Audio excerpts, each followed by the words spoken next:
Hey guys, this is SDSU playing some more global poker. Today we'll do one table, maybe some 2-5 and 1-2. And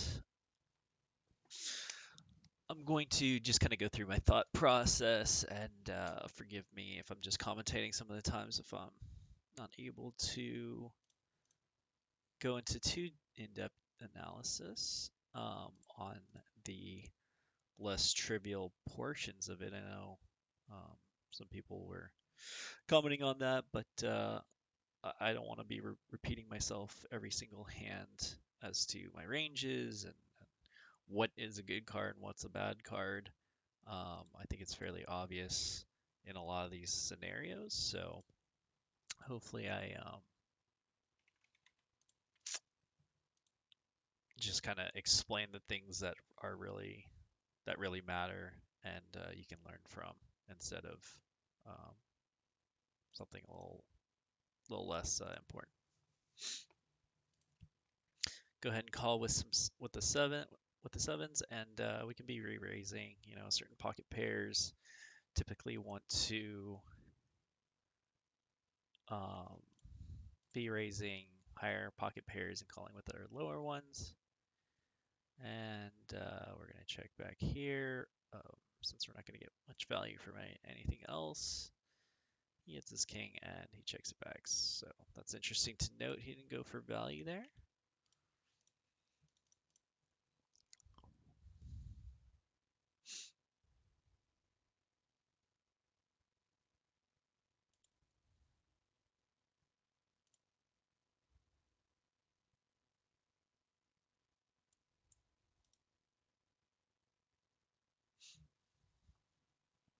And we'll just let our queen high go. Fold this.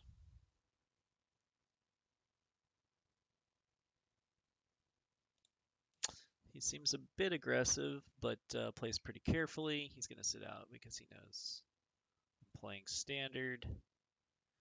And we'll go ahead and find another table. So I wanted to play against that short stacker. Doesn't look like it's going to happen. Unfortunately, there's no 1-2 tables going on.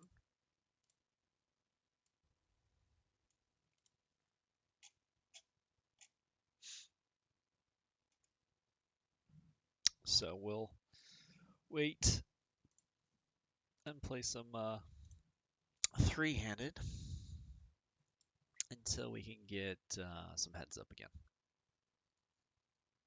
or a better table. Now, I'm not too much into table selection as a lot of others are. The rake is high, so you definitely do need to be wary about that, though. Uh, I think that if you're playing less tables, though, you're able to make better decisions than guys multi-tabling. Obviously, your alley isn't going to be as good, but you're going to be able to overcome the rake a little bit better.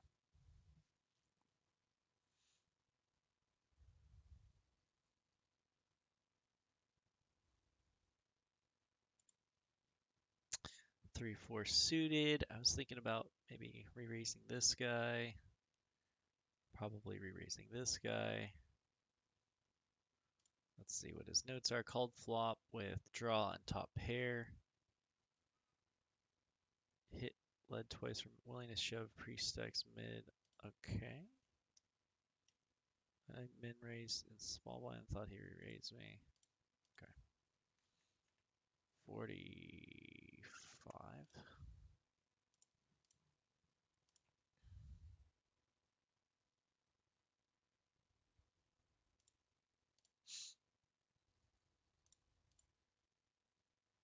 And again, I don't think I really need to go into too much detail on that other than, I'm only doing that a small portion of the time with 3-4 suited there. Just makes that in every once in a while. This guy seems pretty aggressive. Probably should not have raised there. and just kind of be cognizant of what they're trying to do.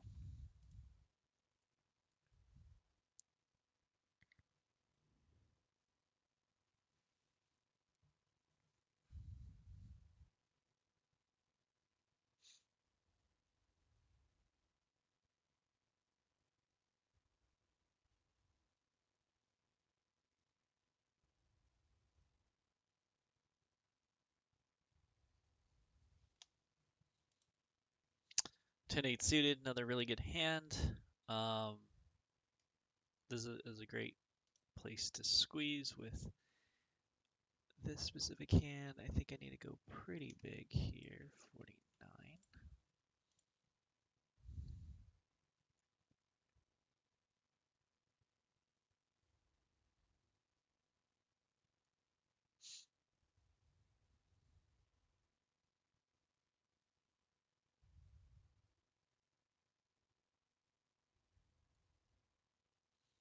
Fairly good flop for myself. It's hard to say what they're calling with, but I think I'm going to be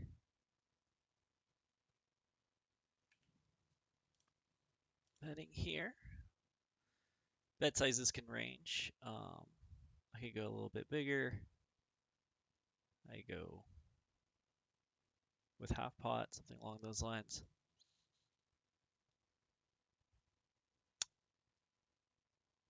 We do have some back doors. We can hit a 10, we can hit an 8.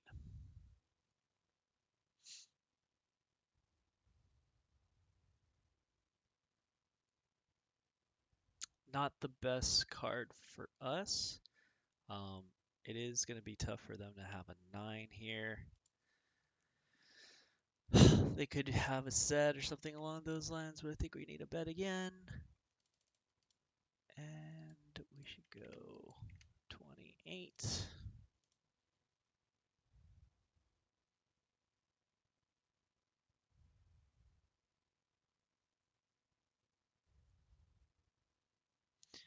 This guy seems like he has some sort of flush draw.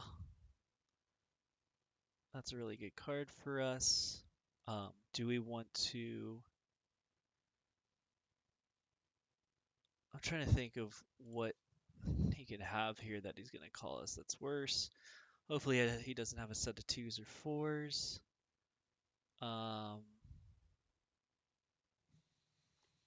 Okay, we're just going to check back.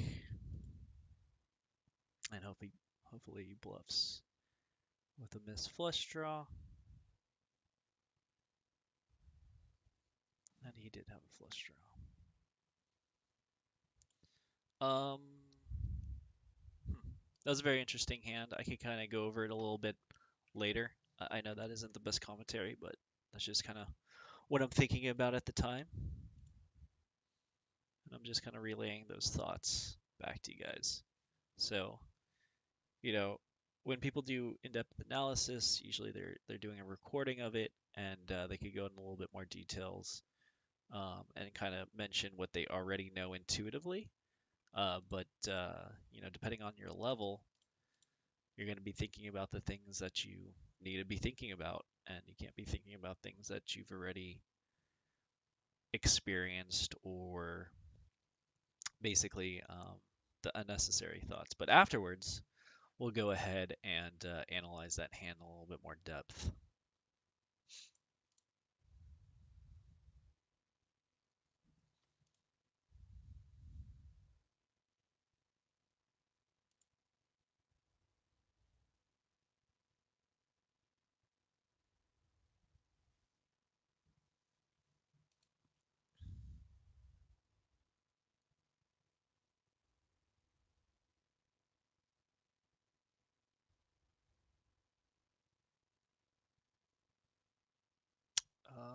Okay.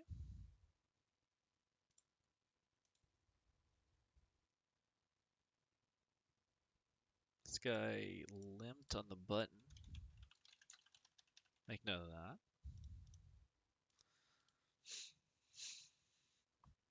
This guy raised in the small blind just to isolate for some reason, then bet small again, which is weird. So let's bump this up and see how these guys react to it.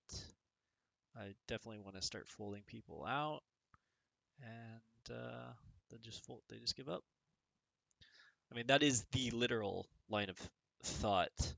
Obviously, I'm not going in of like, oh, they can have this, they can have that, as that's not really what I'm paying attention to. I'm really paying attention to, this limp here, what that means, what a small isolation raise means, um, and I really did say my line of thinking is that limping isn't good, so I think he's the worst player. This isolation raise isn't that big, so that doesn't make too much sense. I have hot odds to call the 9-10. I have middle pair. This guy's showing weakness by just betting 5 for some reason, which doesn't make sense. I raise up. If nobody has a queen, they fold. If they have something worse than that, they call. We can see if they're like super aggro to smaller bets.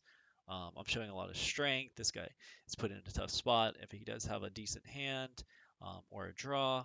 But a lot of times he's just going to have to fold with ace highs, king highs, things like that. And then this guy uh, as well can call, and I'm not too worried about a re-raise on such a dry board. So that is the line of thinking that I'm going with, and I hope that that doesn't all need to be said every single hand, because I am, for the most part, just saying what I'm thinking throughout a hand anyway, and then you guys can hopefully fill in the gaps as to why uh, that is my line of thinking instead of something a little bit less trivial. And we're just checking back the king, um, since he's a little bit weaker. We kind of just want him to do his own thing, and we don't need to inflate the pot. Hopefully he just had a 9 here, and we'll just go ahead and try to get extract value from a 9, and that's what it looks like exactly he had. And again, I mean, nothing too fancy there. Um, this is an interesting spot here. I think I'm going to be calling with sevens. I don't think that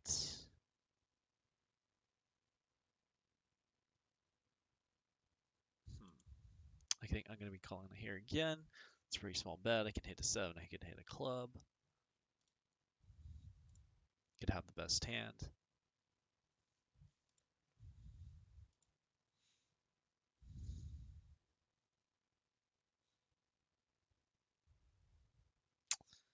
When he goes 78 here, I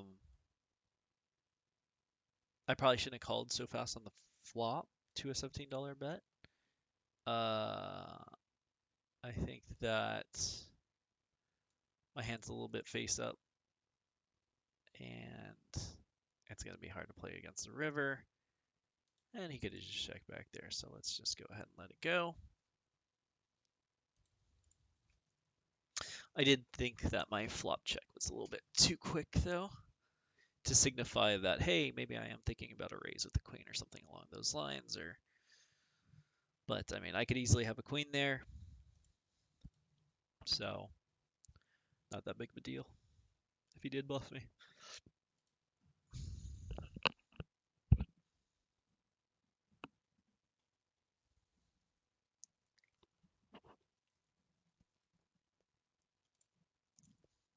And if he did bluff me, I mean, he does have a bunch of outs on the river.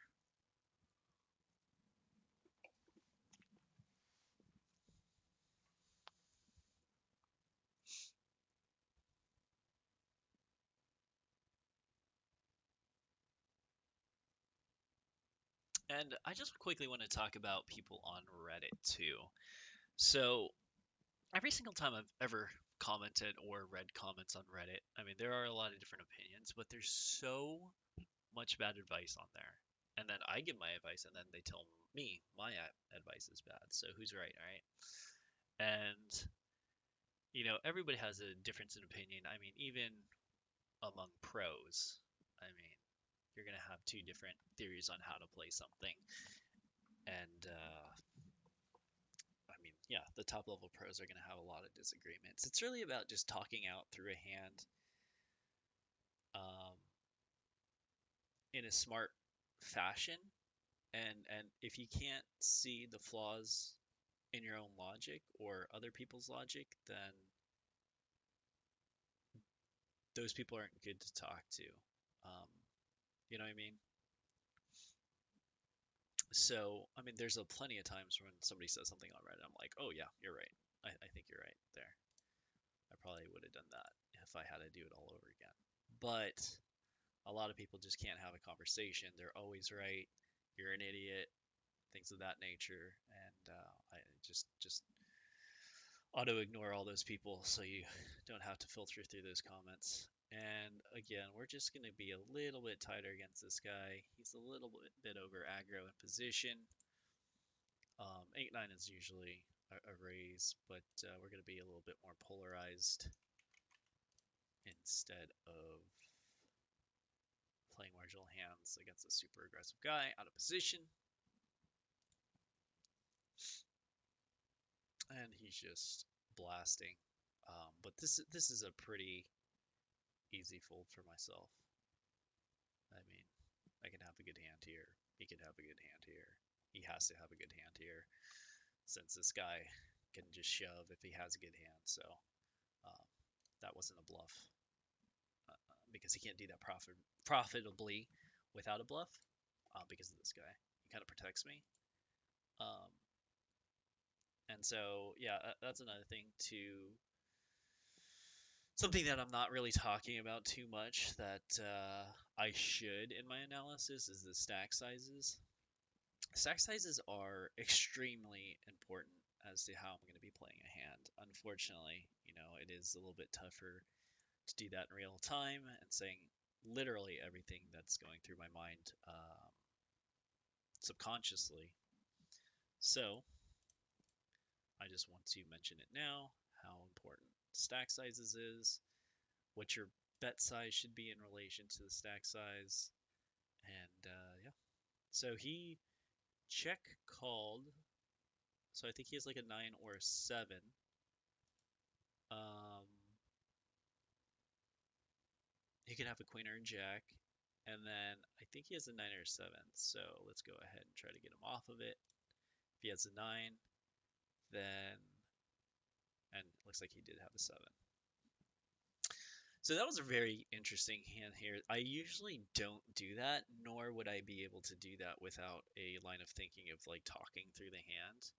So you always want to kind of talk through the hand of what what they what whatever they do means, if that is a correct sentence. Think about whatever they're doing, what that means to them based off of their play styles. So like he insta called flop. I mean, what's he insta calling flop with? 10? No. Jack maybe, a queen maybe, ace, not really. And so that kind of limits you to having a 7 or a 9. What just happened here? Did he have a pair of 9s? Oh my god, I think he was bluffing, and then he insta-called the bluff? Okay, garbage calls super light on river, 2 shoves, short stacker. And so we want to get our money from this guy. We're going to be focusing on him a bit.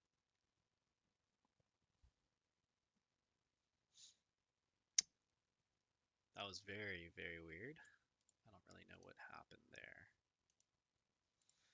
So this guy limps on the button a bit. Sometimes he raises though. And then he limp raised huge. Let me think about this. A little bit bigger than 4x. I still think we're calling with ace 7 suited here. That's not the greatest flop for us, but we do have some backdoor draws.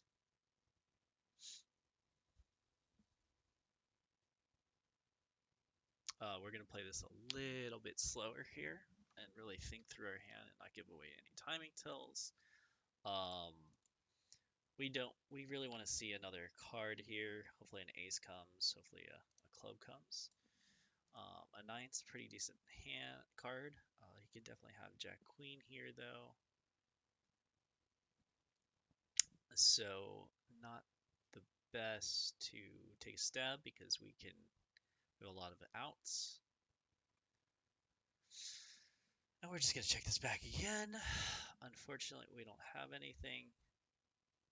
We can't rep anything. He could have a lot of good hands. He could have king, queen. So I think we're going to have to check back here instead of bluff. He can have a better ace. Have ace, jack, ace, queen. He could have king, queen. Would king, queen be bet 27 here?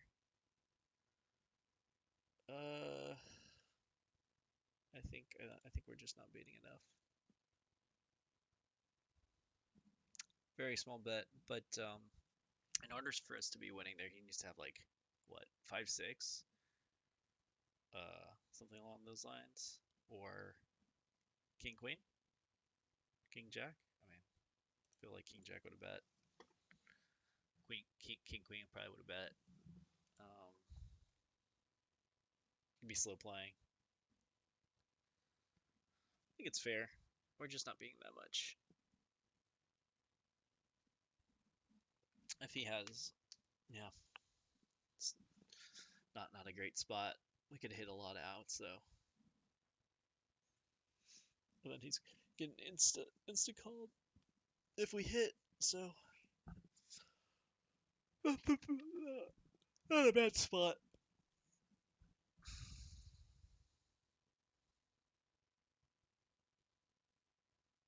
I wish I had a good hand here.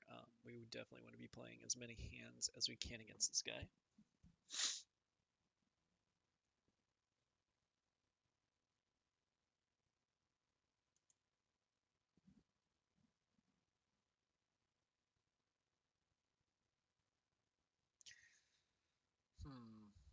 I think it's decent to just go ahead and open here and see how these guys are playing.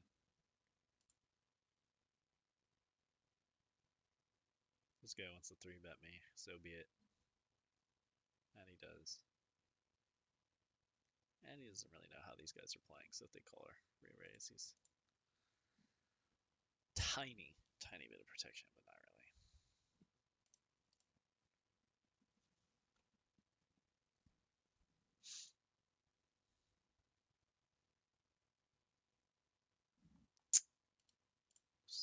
Okay, let's make a note. Super aggro reg will pot control or check back river, however, with a value bet type hand.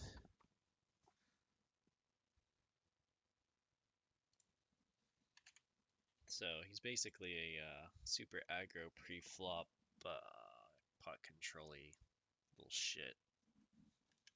That isn't the best to be playing with again out of position.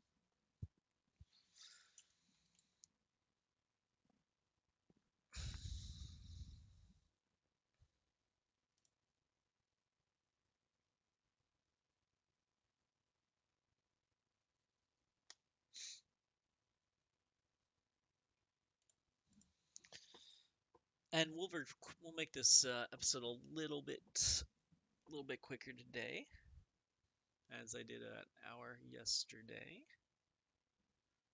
It's about 25 minutes now, and yeah, I think I'll go ahead and call it. So hope you guys enjoyed this 2-5 no limit one table, and please feel free to shoot me any questions if you have any questions on a specific hand. Um, let's actually quickly go back to that hand of a 10 if we can find it. So we'll go ahead and play this back for you. I think it was right here actually.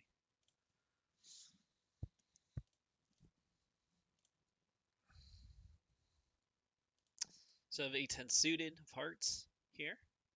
Um, it's a one of the hands. Those middling sort of flush draw type hands that are really good to be 3 to betting with. Jack, Queen suited, things like that nature, along with all of your aces, kings, ace, kings, and so on, so that you can remain balanced and play those wetter flops. They go ahead and both call, and we flop top pair. We can't be checking back here because we can't be giving out free cards. There's 2 people to hand. We could just take it down right here, which we're really looking to do. He really does need a hand to continue here, and he calls. I could have probably gone a little bit bigger on the flop, but it's all right. With both people in, 9 isn't in the range of too many. I mean, what can they really have other than like king 9, ace 9, something along those lines of spades? So we're also worried about sets here, but I can always have aces and kings and things of that nature. And if they do have a flush draw, they know that I'm less likely to have a flush draw myself. I go ahead and bet again, and this is kind of iffy area here. I'm in a very very vulnerable spot with second pair, and if they shove on me, I'm probably gonna have to go with it. Um, Depends on if they're both all in, then I'll probably just fold. But it's not a fun spot. I'm really glad to see an ace or a spade not pop off, and then they either have a set or flush draw, and I think I'm just gonna check call for extracting value. So sorry, I do have to go here. Hope this was educational, and I'll go ahead and put out another episode tomorrow. Thanks a lot for joining in, and please leave a comment to let me know what you thought of this. Thanks. Bye.